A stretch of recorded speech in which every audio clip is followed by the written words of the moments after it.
प्रणाम मिथिला। आइ हम एकटा नैना जोगिनके गीत लऽ कऽ उपस्थित छी। आशा करै छी अहाँ सब गीत पूरा सुनब। सुनलाके बाद नीक लागत तऽ वीडियोके लाइक केनाइ नहि बिसरबै।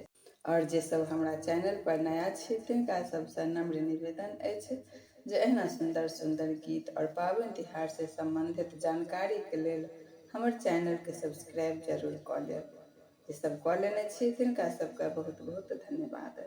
तो चलू सब गोटा सुने जाओ। अपन जनक दुलारी के अहाँ चिन्हो यो दुल्हा, अहाँ जनक दुलारी के अहाँ चिन्हो यो दुल्हा।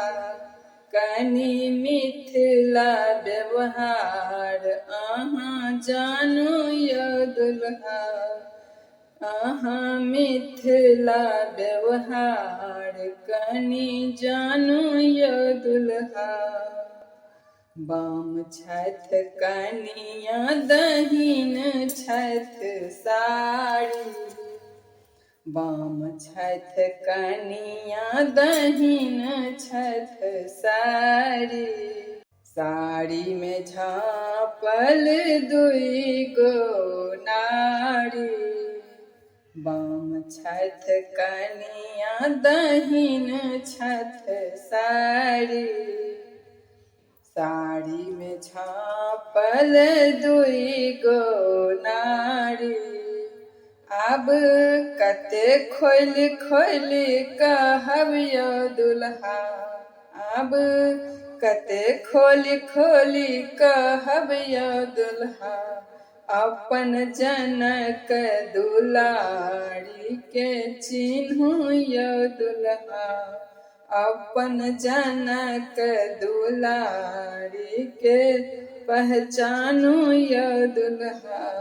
ठाढ़ भेल सब हक मुँह की ताकै छी, ठाढ़ भेल सब हक मुँह की ताकै छी।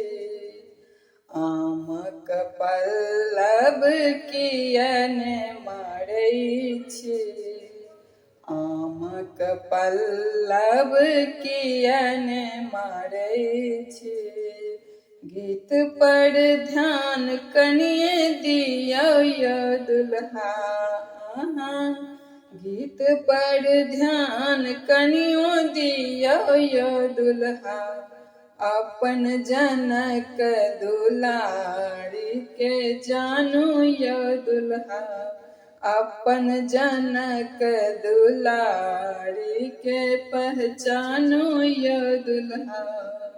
आइ हम बुझलहुँ किछु नहि आबैया, आइ हम बुझलहुँ किछु नहि आबैया।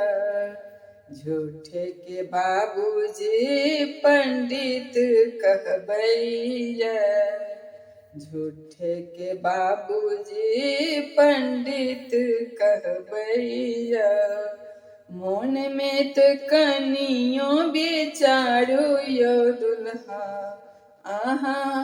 मोन में तो कनियो विचारू यो दुल्हा।